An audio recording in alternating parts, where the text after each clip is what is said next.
We have the privilege of having Chris Tomer from Channel 2 going to lead this discussion. I'd spend the entire half hour talking about his resume if I tried to go through all the stuff he's done. He's done international consulting on weather on multiple expeditions, and we leave it at that, all over the world. So I don't think we could have a better individual to talk about mountain weather and why that's different from Denver weather.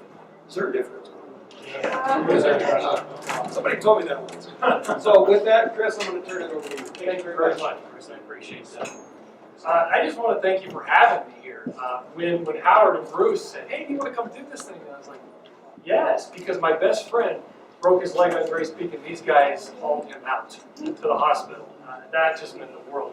And I remember seeing you guys at the bottom. I was like, "Thank you very much for this." So these guys just do a great job. Thank you. Yeah. You know, one of the things that we face here in Colorado is just so much different types of weather. And the big challenge now is that it's coming at us from all angles. And by that I mean, like, there's no shortage of information. And what is real? What is there any quality control of what you see anymore? What can you trust? Who's making these forecasts? That's one of the biggest things that I see now is just there's so much stuff out there, and a lot of it's not even right. So a little bit about who I am. I do have a show called Daybreak Monday through Friday from 5 a.m. to 9 a.m. with these guys. And that's what I've been doing for a while now. For about 12 years I've been in Denver doing weather. I was in Grand Junction before that. And I've climbed all the Fourteeners in various seasons, and I ski mountaineer, and I do all these expeditions that I forecast for. I've been doing that for a long time. So I definitely know what I'm talking about. I went to college at Valparaiso for meteorology. I did mathematics, broadcasting. I have my own company called Tomer Weather Solutions. I've had a lot of success over the years with that. I also forecast for On the Snow, which is very similar to Open Snow that Joel runs. I do these Tomer's Trail stories, and I have a book called Sleeping on the Summits that I co-authored, where we slept on the summits of all the 14ers. So there's a lot of little things that have sort of accumulated with me over the years to why I'm standing here right now. So when you're setting out, when you're doing a trip, when you're planning things out, what are some of the things that you have to think about? In my opinion, you have to take a look at what's happening now. And Dale Atkins later will talk why this is so important with avalanches, and he's the man when it comes to that stuff. But ask yourself, what's the weather doing right now? Then you have to say, what's the forecast pattern for my trip? If I'm going up and climbing Mount Elbert, what's the weather now, and what's it going to be in a general context? Then you go on and grab that point forecast. And a point forecast is when you go on the NOAA site and you click on a place in the state and it brings up the forecast. That is not seen by any human being. That is a digital forecast created by a computer. That's what we call a point forecast, or a zip code forecast, or type your city in type forecast. When you grab that, that's part 3. That's not part 1. You have to understand now and then what's going to happen in a general context before you see that point forecast. So there's a lot of little things here. These are the things that matter the most in the winter time. You have to ask yourself, how much snow has fallen before my trip? How much has fallen in the last 24 hours? That tells you a ton of what you're going to find when you go out there. And then how much is in the forecast? So it's like now and then it's later. Then you ask yourself, what's the wind going to be? We call these the 3 sides of the triangle. The snow, the wind, and the temperature. These are the most important things in winter when it comes to weather. What's the recent wind? Not only what's the velocity, but what direction was it coming from? Because that determines what places load up with snow. So what's the speed? What's the direction of the wind as well? Because you could climb, for instance, Torrey's Peak and stay away from the wind most of the day if you stay in that valley, but once you hit the ridgeline, it's going to hit you right in the face at the southwest. Those kind of things can really help. And then you want to know what the temperatures are doing. Has it been really cold? Or is it going to be really cold? Has it been warm? Or will it get warmer? So it's like, you think of weather as a continuum. It's not just what's happening right now with my trip, but what's going to be happening. Where are we walking from and where are we going to? Because that's going to tell you how things are going to be changing over time. Nothing ever stays the same. with weather or the mountains or the snowpack. Slide.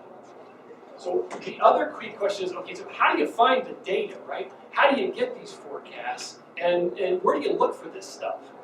So it's kind of a two-part thing. NOAA is what most people use, and that's fine. It's the most accessible thing. I don't really recommend anything else unless you're a meteorologist and making your own forecast. So for the public, NOAA is really the only thing. Unless you want to call me or text me or whatever, I'd be happy to help. I do it all the time. But if you're on the run, just go pull up NOAA. And research the pattern. This is really important. If you just look at a point forecast and start your trip, most of the time you'll end up fine, you'll come home. But to really solve the problem, you have to know what the pattern is doing. So let's just say you're planning a trip to the moon belts. You get your forecast, it says it's going to be sunny. Fine, you go do your trip. But then you're 12 hours late, the snow is really deep, so you're late in your trip, or like Brad and Melissa had, they had an issue along the way, and time just flew off. And time in the mountains is just like you look at your watch and 12 hours is going to fly, just like that. So if you know then what's coming, if you know generally there's a cold front coming on Monday, then you know things are going to change. The point forecast may not tell you that, but if you know in general, hey, there's a cold front coming, we've got something riding in behind us, and which is, you guys had that afternoon event. So it's a two-part thing, to know the forecast, but to know in general, hey, there's something coming as well in the forecast. So this is really important. This is really at the heart of where we're at these days. There is so much information out there. I had lunch with Joel Gratz, who runs Open Snow. We're good friends, very smart guy. We've been trying to figure out, is there a way to build an app that we would endorse? Is there a way to build something that takes the nuances that we have up here and is able to disseminate it to you, to everybody out there? If you just, nothing like that exists, and it may not for a while. It's cost prohibitive, and you almost have to have like an artificial intelligence type thing. So this is what I have to say about this stuff. Apps should always be a last resort. Okay, so what you're looking at when we build these things at the station, so I know how everything works. These things, when you pull up a forecast on your phone, and there's no shortage, they're never seen by a human being.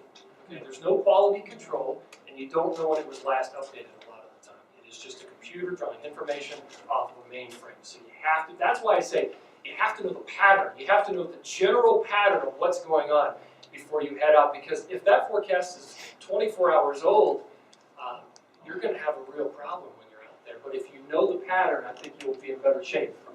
So the apps have no human analysis going into them. They lack a lot of critical detail because in Denver, the ground is relatively flat, but up in the mountains, a lot of the equations that we use in the world of meteorology just simply don't work. They were never intended to work. We assume a balance of the atmosphere, but nothing is ever in balance in the mountains. So that's one of the assumptions these apps make.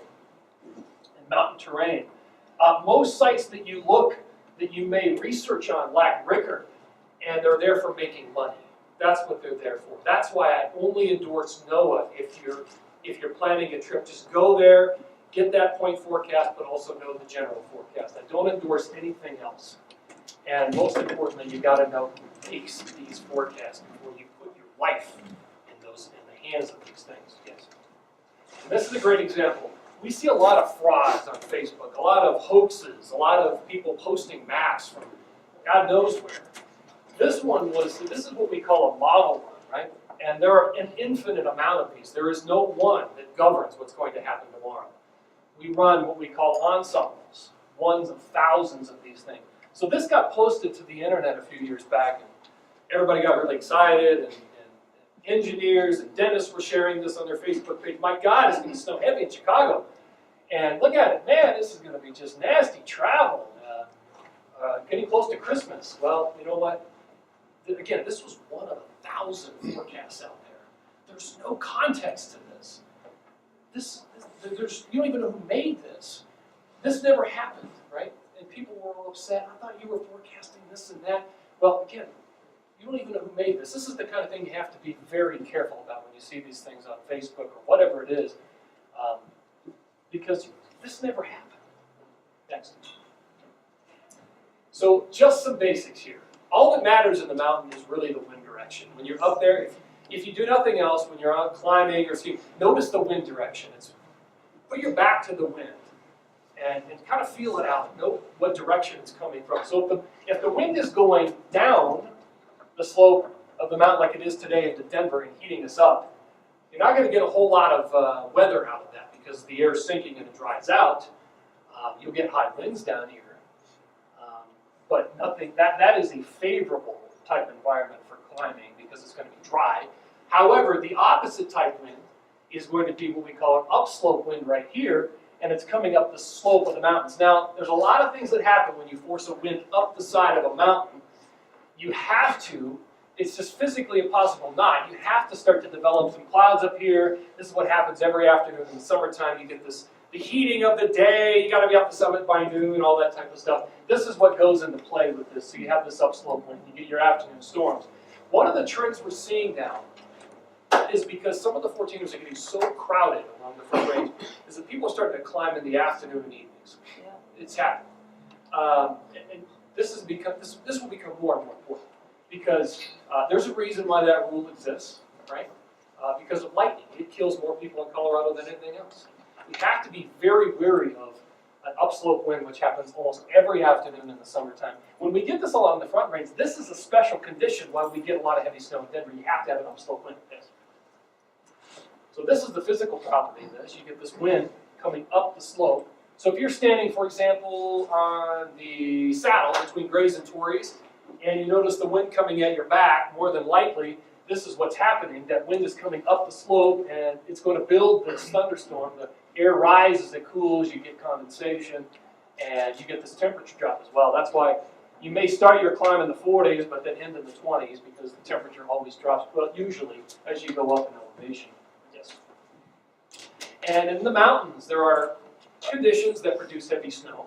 One of them, and as I was saying, wind direction is very, very important. You have to have, so this is why when you go ski at Vail, for example, they love certain wind directions in Vail, and other ones are just terrible for snow there. They like wind directions generally out in the west, out in the northwest, they do very well, they get heavy snow with those particular wind directions. But if Vail were to get a southwesterly wind, they would not get much snow, because what you're doing is you're forcing the wind to come up over Holy Cross, and then you get a downsloping wind off Holy Cross into Vail, dries the air out. So that's why these wind directions are so very important. The 13ers and the 14ers act to block those winds and enhance them. That's what Holy Cross was doing with that wind before it got to Vail. The geometry of the mountains matters a lot.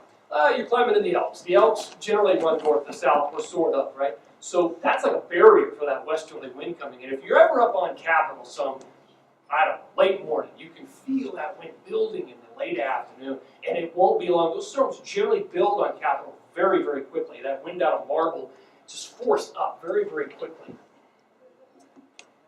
You see a lot of these types of ratios in the mountains. Steamboat is famous for this. You get this cold northwest wind, and the temperature's like 10 degrees. They can squeeze out like 30 inches of snow for like an inch of just like liquid moisture because it's so efficient, right? The air can't hold much at that temperature. And so the mountains are really famous. We don't do that in Denver. In Denver, we just don't use the air very efficiently. It takes like an inch of water to make a foot of snow. But they can really pump that up in the mountains. That's something to keep in mind. If you're up there and you're hiking and the temperatures are cold, it doesn't take much to get a foot of snow. I mean, you go to sleep one night, you wake up the next morning, you got a foot of snow, and it was a very small storm system. It doesn't take much. That's the bottom line. Things happen fast in the mountains. Yeah. So I love this graph. This is what's happening outside right now. So here we are right here, and you got Mount Evans, all the big mountains to the west. So the mountains, there's your downsloping wind.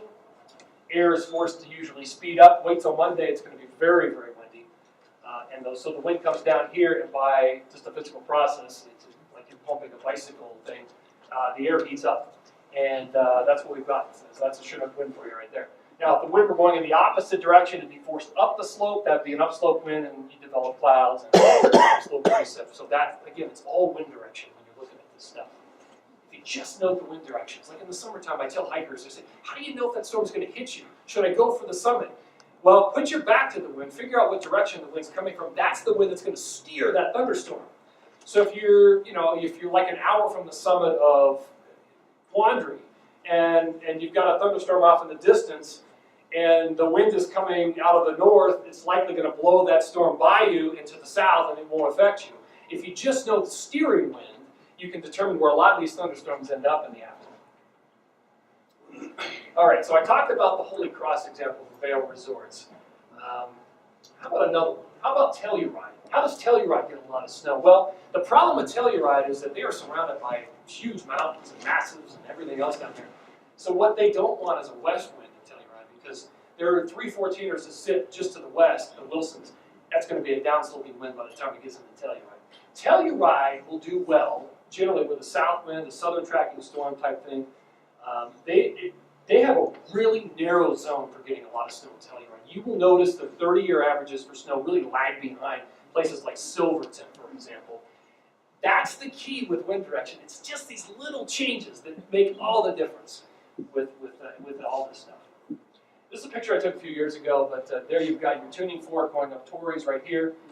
You get these lenticular clouds, which we're going to see more of this weekend, and this wave cloud over the top. When you see this, this is a prime visual example of high winds over the top of the peak. So you can just see this stuff visually as you're going up. If you were starting your climb and you saw that, you know it's going to be windy. This was a video I shot when I was climbing a few years ago. You can see the wind near the top of the peak. This is something you're going to see almost all winter long. We're heading into the windy season, November, December, January here. And I'm basically just saying, it's just too windy, blah, blah, blah, blah. I gotta go home. I think I actually finished it, but it was, when you hike in the wintertime, it's just night and day from summer, obviously. But the wind is really the big difference. You get these just windy, ridiculous days like we're gonna have on Monday where it's just not even possible to go climbing. So you can't look at the weather in Denver and know what the weather's going to be in the mountains. The two are just so different. So this is a southern track storm, or a panhandle hooker. Everybody at work loves this one. We've got the panhandle hooker and the dirty backside, right? So what happens is this thing comes out of the southwest and hooks at the panhandle, and then it starts to move around. This is an example of something you might see in the wintertime. This was, you can see there's even snow ahead of this thing. But if you get a southern track storm, it's definitely going to favor the southern mountains. Something to keep in mind. But if you're on the other side of it, as it comes around, this is how all the big snows have happened in Denver. The southern track storm comes around, you get that upslope wind around the low, and that is how we get all of our big snows in the Denver metro area. That is a panhandle hooker. Now, the contrast to that is going to be your cold fronts, which we're going to see a lot of this winter with neutral to La Nina conditions, come out of the north, very windy, hit the northern mountains with a surplus of snow, leave Denver fairly windy and dry, and then move away. So there's two very different setups that we're going to see here. One is the southern track storm, and then the other one will be the cold fronts coming in from the north. This is what happens as that storm comes around and hooks. You get the flow around it, forces the wind up the slope of the foothills, and in fact, the elevation's constantly rising out of the plains all the way into Denver, so it's a perfect setup to bring those winds up and then just squeeze that moisture out and actually redevelop it in the same places. Notice though, as you go west of the divide, there's nothing there. This happens all the time. Like these big storms are forecast. Places like Summit County rarely get anything out of it because the air coming up over the continental divide sinks down into Summit County, it becomes a downsloping wind, dries the air out. Whenever you see the watches and mornings go up for a southern track storm and they've got the mountains west covered, it never, ever pans out. It rarely ever pans out. But it's more of a CYA situation. Yeah. All right, so I'll end this by talking just briefly about the winter forecast. We've made a huge flip from last winter. We no longer have those abnormally warm temperatures in the South Pacific, which would have been right here. Now they've been replaced with blue, which is a colder water we call the current state neutral. We may head into what is a La Nina light, like a Coors Light situation. Yeah. And this is what I've been putting out for a couple of months as far as the forecast goes. Very dry. So this is a complete reversal of what happened last winter, where all the southern states got the heavy precip. Now you're going to be dry. It's the northern mountains. If you were to buy a pass, it's going to be Buffalo Pass this year. Steamboat will do well. Any of the northern mountains. I think a very normal winter for the I-70 corridor, nothing special. But I tell you what, Wyoming is really in prime condition this year. Jackson Hole, it's going to be off the hook. I just think 120, 130% of normal this year for Jackson Hole. Grand Targhee up in the maybe Big Sky, clipping Schweitzer, and then, Sun Valley, and then up to Rainier. And I'll tell you, Rainier is a great example of what may happen here a little bit later. They're going to get about 5 feet of snow in Rainier this weekend. And it's because of that atmospheric river pattern I've been talking about in the last few days. It's very unusual. It's very unusual, but it's a sign that we're already starting to kind of bring that moisture on shore. And then I just think it dumps into those northern tier. So that's just a brief overview. And this was really meant to answer questions as well. So I'll open it up to questions. Who wants to get rid of Who wants to get carpool? If someone wants to contact you for a local mountain forecast, how do they go about doing that? You can email me, chris.tomer@kdvr.com. Try to answer all emails. So Chris, you obviously know this stuff incredibly well, and I can tell you love it. Yeah. Do you ever have analysis paralysis when Yeah. you are looking at it for yourself and trying to decide? Do you ever get caught up in the data and study the data so long that you forget to go climb? Yeah, I mean, but here's the thing, like over the years I've figured out what works for certain peaks and what doesn't for others, so I've really narrowed it down to how I get from point A to point B. So yeah, I mean, I can see how that could happen, especially today, right? But it helps. I mean, that's the thing, like, look at the forecast, but then also kind of know, like I said, what the general pattern is before you go out. And take a class. I do these classes at REI sometimes on just basic concepts of weather and how things work. And it'll just benefit you hugely to see things. And to say, oh, that's going that way. That's a west wind. I see how that works. Yep. When you're talking about an upslope wind and that's forcing air up the mountain, is that actually a compressive force on the atmosphere that's causing the condensation? It can be. Depends what the temperature profile is above the peak. It can get ducted and it can get compressed. And if that happens, it becomes very intense. It's channeled in a certain way. Can you expound a little bit on your comment about lightning being I just want to hear more thoughts on that, please. Yeah, so I was kind of torn, like, should I talk more about winter or summer? But most people do hiking, so it is the #1 killer, and it's mainly a numbers game because everybody likes being outside in the summertime. I get it. We've all been in the situation hiking of a trail when people are just starting at 10 a.m. What do? Do you say something? You just mind your own business? That is a big deal. It is a big deal because thunderstorms happen almost every afternoon. You don't know where they're going to be necessarily. But the lightning is the issue. If you get up there and the storm comes in on you, you got to get off the top of the peak. That's the most important thing. At any cost, you cannot stay on the top because lightning seeks out high places, so you have to get down. Is your question more about a forecast or lightning safety? Lightning safety, I think, like hiding under a tree is the best thing Yeah, to well, do. again, don't hide under trees. That's don't ever. And I didn't realize it was the #1 killer, It I is. guess. I didn't know that. Yeah, you got to get down, and if you can get flat, kind of under some rocks, ultimately you'll be in better shape. Lower the better. Yeah. As far as like cloud type scale, what are the most threatening? Okay, this is the best way I can describe this is the flat clouds basically are no harm. The more they build vertically, that's when you know something's happening. Thunderstorms always build vertically. They get tall. So when you see those tall clouds, that's a sign things are maturing. It's time to start figuring out what your plan is, whether you're going to summit, whether you're going to go down. Yeah. I was just going to say, if you see large clouds, start heading down the trail Yes. as fast as you can.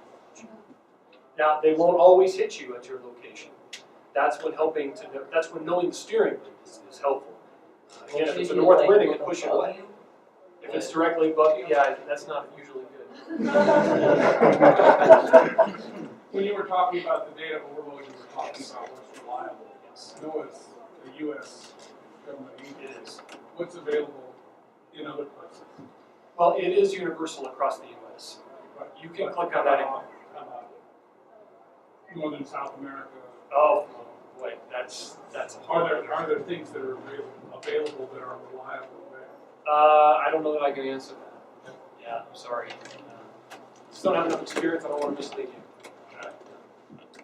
Yes. So obviously what is in the data, how we find out what has it. Right. So when you go onto that site, for example, NOAA, it gives you the option of looking back at history 24 hours. Right. Absolutely. If you click on Broomfield, weather history on the right, the last 24 hours, always look at that to try to figure out, okay, what's the wind been doing? What's the temperature been doing? Is there a trend to all this? That's generally very helpful.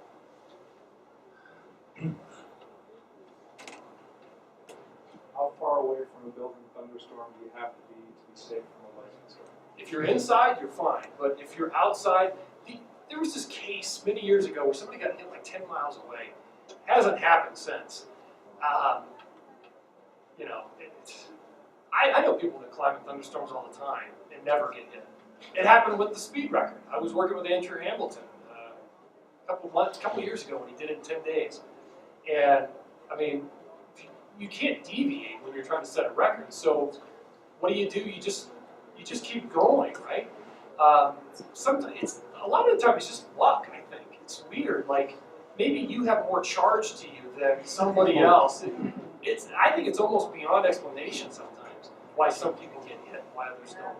It's really strange. The only thing that really matters is that you try to avoid it.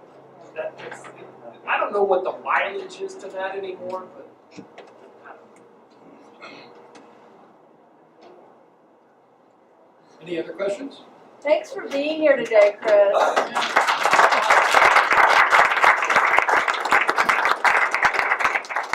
Real quick, we have avalanche transceivers discussion for 30 minutes next.